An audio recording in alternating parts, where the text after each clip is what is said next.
자, 여러분 안녕하세요. 카메거진 최정필 기자입니다. 저희는 오늘 폭스바겐의 대형 SUV 아틀라스 시승 행사에 나와 있습니다.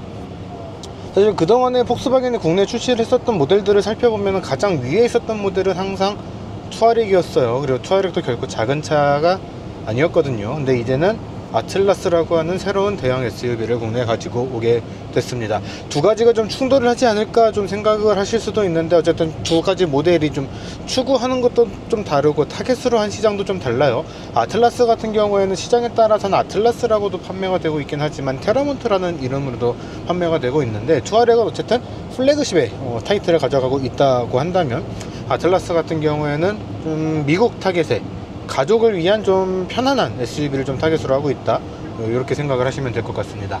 이게 국내에서 아틀라스라는 이름으로 나오기 때문에 조금 헷갈리실 수도 있는데, 폭스바겐이 5T라고 해서 T로 시작하는 모델 5가지를 국내에 출시를 하겠다라고 이야기를 해왔었고, 그게 티구안, 티구안 올스페이스, 티록, 투아렉, 그 다음에 요 테라몬트였어요. 그래서 요 5가지 모델이 순차적으로 나올 예정이었는데, 이게 마지막으로 이렇게 출시가 되게 됐습니다. 그래서 폭스바겐 입장에서는 그동안에 오랫동안 준비를 해왔었던 5가지 모델이 모두 출시가 되게 됐다라는 거, 그래서 폭스바겐 입장에서는 꽤 잘 팔고 싶은 그런 모델이라고 생각이 듭니다.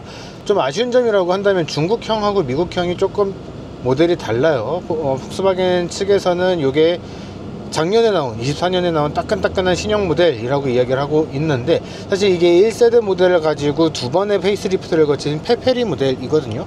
그러다 보니까 플랫폼 같은 경우에도 MQB 초창기 플랫폼을 사용을 하고 있고, 중국에는 얼마 전에 지난 2월이었을 겁니다. 그때 출시가 된 테라몬트 프로라는 모델에서는 신형 플랫폼이 적용이 됐거든요. 그래서 차가 좀 다릅니다. 그래서 두 가지 모델에 대한 차이점이 있다라는 거. 그래서 이게 조만간 미국 모델에도 이게 좀 분리가 되지 않을까, 새 모델이 나오지 않을까라는 그런 예측들이 나오고 있는 상황이다 보니까, 이게 진짜 폭스바겐이 말하고 싶은 것처럼 진짜 신 모델인가 라고 하는 거에 대해서는 좀 의문점을 지을 수는 없을 것 같아요.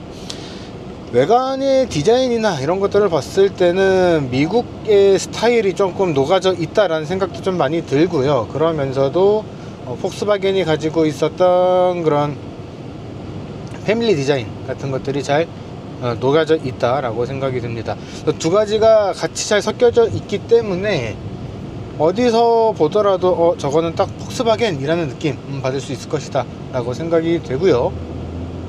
실내에서도 조금 그런 느낌들은 좀 받을 수 있을 것 같아요. 실내 같은 경우에도 MIB 인포테인먼트 시스템, 그리고 가운데 있는 인포테인먼트 디스플레이, 이런 것들을 보시게 되면은 골프라든가 티구안이라든가 투아렉이라든가 최근에 출시가 됐었던 여러 모델들에서 볼 수 있었던 그런 형태의 레이아웃이 그대로 적용이 되어 있는 모습들을 볼 수가 있습니다. 엄청나게 세련됐는가 하면은 그런 관점에서는 조금 투박하게 느껴질 수도 있는데, 사용상의 편의성에 있어서만큼은 정말 훌륭하다고 생각이 되거든요. 저도 티구안이나 투아렉 그리고 골프 모델을 시승을 해보면서 느꼈던 것 중에서 가장 마음에 들었던 포인트가 사실은 이런 편의성이었습니다. 최근에 많은 차들이 여러가지 기능들을 막 복잡하게 적용을 하고 있다 보니까 그런 것들에 있어서 화려한데 오히려 쓰기는 불편한 그런 요소들이 많이 있을 때가 있거든요. 그렇지는 않다라는 게 좀 좋은 포인트가 될 수 있을 것 같아요. 파워트레인 같은 경우에는 EA888 에보4 2리터 가솔린 엔진이 장착이 되어 있고, 변속기는 8단 토크 컨버터 자동 변속기가 적용이 되어 있습니다. 발휘하는 성능은 최고 출력이 한 273마력 정도, 그리고 최대 토크는 37.7kg/m를 발휘를 하고 있습니다. 차의 덩치를 생각을 한다면은 엄청 잘 나가는 건 아니에요. 뭐 배기량과 같이 비교를 해서 본다면은 적정한 수준이라고 생각을 할 수도 있는데, 그렇다고 해서 막 임팩트가 세다거나 그런 엔진은 아닌 것 같습니다. 복합 연비는 8.5km/L라고 이제 안내가 되고 있는데, 그런 정도의 연비보다는 조금 더 덜 나오지 않을까라는 우려는 있어요. 아무래도 차가 좀 크다 보니까 여러 가지 측면에서 불리한 점이 있을 것 같은데, 그런 것들은 이제 좀 장기로 시승을 하면서 연비 측정 같은 것들도 좀 해보면서 확인을 해볼 필요가 있을 것 같습니다. 아무래도 배기량도 좀 낮고 그러다 보니까 전체적으로 조금 둔한 느낌들이 좀 있기는 합니다. 거기에다가 폭스바겐 특유의 약간의 딱딱함, 그런 측면들도 좀 느껴지는 게 있어서 공간에 있어서는 폭스바겐이 말하고 싶었던 것을 확실하게 전달을 한다라고 생각이 되는데, 정말로 가족들이 다 같이 만족을 할 수 있는 그런 편안한 승차감을 제공을 하는가에 대해서는 조금 다를 수 있을 것 같습니다. 사실 아이가 있다면은 아이들이 편한 게 최고일 거거든요. 근데 이제 유럽 성향 혹은 미국 성향, 그런 타겟으로 한 나라에 따른 그 서스펜션의 세팅 차이, 그게 좀 많이 달라질 수 있다고 보는데, 사실 미국 같은 경우에는 직선으로 쭉쭉 뻗어나가는 그런 도로들이 많은 도로 환경을 갖고 있다 보니까 서스펜션을 막 부드럽게 하지는 않는 편입니다. 일정하게 딱 유지할 수 있는 그런 세팅들을 많이 해주는 편인데, 그런 측면에서 본다면은 가족들하고 잘 어울리는가? 적어도 국내에서 그렇게 이야기를 하기는 좀 쉽지는 않을 수도 있겠다. 좀 그렇게 생각이 되네요. 드라이브 모드가 총 6가지가 제공이 되고 있는데, 에코, 컴포트, 스포츠, 인디비주얼, 오프로드, 스노우까지 총 6가지가 제공이 됩니다. 지금까지는 이제 컴포트 모드를 두고 주행을 했었는데, 스포츠 모드로 바꾸니까 뭔가 이상한 전자음 같은 게 들어와요. 뭔 소리지? 이거 오히려 안 넣었으면 좋겠다 싶은 소리가 좀 나는데, 일단 소리는 조금 에러네요.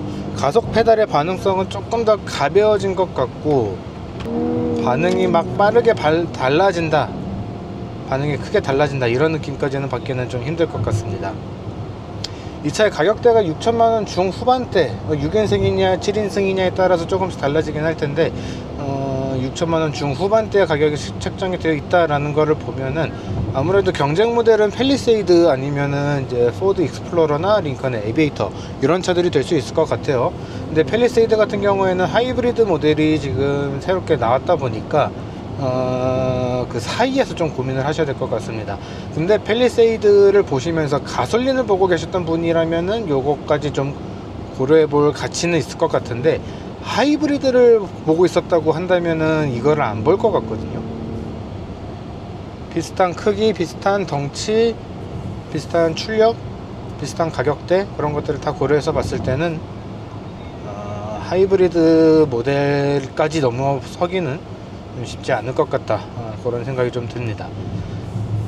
투아렉보다는 그래도 확실하게 싸기 때문에 큰 차, 그리고 이제 폭스바겐의 차를 사고 싶었는데 거기까지는 가긴 좀 금액적인 부담이 됐다라고 하시는 분들이 있다면은, 그분들한테는 좀 좋은 대안이 될 수 있을 것 같고요. 캠핑이나 이런 거를 좋아하시는 분들이 쓰기에는 또 훌륭할 것 같습니다. 일단 확실하게 좀 말씀을 드릴 수 있는 거는, 야, 그 돈이면은 다른 거를 사지, 이런 이야기를 들을 것 같지는 않다라는 거. 그러니까 왜 샀는지를 설명할 필요는 없을 것 같다, 그런 생각이 좀 드네요. 자, 이번에는 이 폭스바겐 아틀라스 2열 좀 간단하게 살펴보겠습니다. 2열 같은 경우에는 1열과는 다르게 조금 더 심플하지만 더 공간에 더 집중을 한 그런 모습들을 좀 볼 수 있을 것 같아요. 그런 게 요 투아렉하고 아틀라스하고의 좀 명확한 차이라고 생각을 하시면 될 것 같습니다. 특별하게 있다라고 할 만한 것들이 없는 게, 좀 이제 우드 트림 같은 거는 1열에도 적용이 되어 있었고, 2열 같은 경우는 요 가운데 팔걸이 같은 거, 컵홀더 겸하는 것도 추가로 들어있다 정도로 생각을 하시면 될 것 같아요.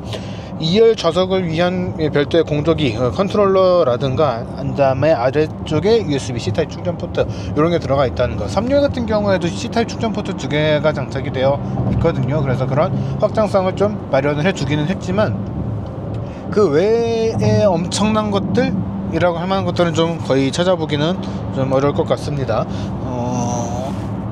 그나마 좀 공간에서 포커스를 맞췄다라고 하는 것들을 좀 느낄 수 있는 거는, 이제 리클라이닝하고 이제 슬라이드 같이 되는 건데, 리클라이닝 같은 경우에는 등받이하고 엉덩이가 좀 같이 움직이는 게 있어요. 그래서 등받이를 조금 이렇게 세워주게 되면은 엉덩이가 같이 움직이게 되는 그런 것들이 좀 있습니다. 그래서 뒤쪽으로 가장 눕혀놓게 되면은 좀 많이 누워지는 그런 각도가 있게 되는데, 그렇게 되면은 엉덩이가 또 앞쪽으로 좀 밀려 나가게 되는 것들이 좀 있거든요. 그렇기 때문에 여러분들에게 적합한 요 시트 포지션이 어딘지는 좀 찾아보실 필요는 있을 것 같습니다. 발의 공간이라든가 좌우 무릎 공간, 이런 것들은 다 굉장히 좀 널찍한 편에 해당을 하고, 그다음에 4모션이 적용이 됐기 때문에 이제 사륜구동이지만 그럼에도 이제 가운데가 크게 많이 올라와 있지는 않은 그런 형태들을 좀 볼 수가 있어요. 슬라이드를 앞뒤로 할 수가 있게 되는데, 꽤 많이 움직이게 되거든요. 거의 한 12cm, 15cm 가까이 나오게 되는 것 같아요. 그렇게 되면은 3열에 사람이 앉았을 때도 좀 충분히 좀 탈 수 있을 법한 그런 공간들을 마련을 해주기 때문에 6인승 모델보다는 7인승 모델에서 이 슬라이드가 더 효과가 있을 것이다 라고 생각이 됩니다. 6인승 모델 같은 경우에는 지금은 7인승이니까 캡틴 시트가 아니라 이제 벤치 타입이 되어 있는데 6인승으로 가시게 되면 캡틴 시트로 변경이 되게 되거든요. 가운데 쪽을 조금 더 활용을 할 수가 있다 보니까 6인승과 7인승에서의 활용이 조금 다를 수 있겠다, 좀 그렇게 생각이 됩니다. 2열에서의 승차감은 1열에서보다는 조금 더 나은 것 같기는 합니다. 그래도 좀 여전히 딱딱한 느낌들이 좀 든다 라는 거는 일관되게 좀 느껴지는 것 같은데, 그래도 조금 고속도로에서 좀 타고 있어 보니까 좀 편안하게, 크게 흔들리지 않고 그냥 편안하게 갈 수 있는 그런 승차감들은 좀 선보여주고 있는 것 같아요. 그러다 보니까 전체적인 만족도 자체가 굉장히 높다라기보다는 평균적으로 좀 골고루 높다라는 정도로 보시면 될 것 같습니다. 그래서 3열까지는 타보진 못하긴 했지만 3열과 2열의 승차감들을 좀 같이 고려를 해서 본다면은 가족들을 위한 그런 컨셉트라는 측면에서는 다른 경쟁 모델들, 먼저 나왔던 경쟁 모델들 있죠. 그런 모델들을 충분히 좀 위협을 할 수 있을 것 같다라는 그런 생각이 듭니다. 결국에는 가격 대비 살만한가가 포인트가 될 것 같은데, 6천 중후반대의 가격대가 누군가에게는 굉장히 합리적으로 느껴질 수 있을 것이고, 또 누군가에게는 그 값이면 이제 그 값이면은 대신 살 수 있는 거는 보통 팰리세이드일 텐데, 그 값이면은 옵션, 선택 분명히 더 풍부한 그런 차들을 살 수 있는데 그거를 사는 게 맞아? 라는 생각도 같이 하실 수 있을 것 같거든요. 그래서 그것에 대한 정답은 사실 없기는 합니다. 그것에 대한 정답은 없기 때문에 여러분들의 주변에서 AS라든가 그런 것들에 대한 인프라가 어떻게 갖춰져 있는지, 또 여러분들이 가족들하고 같이 타는 경우들이 많은지 혹은 혼자 타는 경우가 많은지, 아틀라스 같은 경우에는 가족들하고 같이 타는 경우들이 많아야지 조금 더 효과가 있을 것 같거든요. 그래서 그런 것들을 좀 같이 비교를 해서 결정을 해보시면 좋을 것 같습니다. 이번 시승 영상은 여기까지고요. 저희는 또 조만간 다른 시승 영상으로 돌아올 수 있도록 하겠습니다.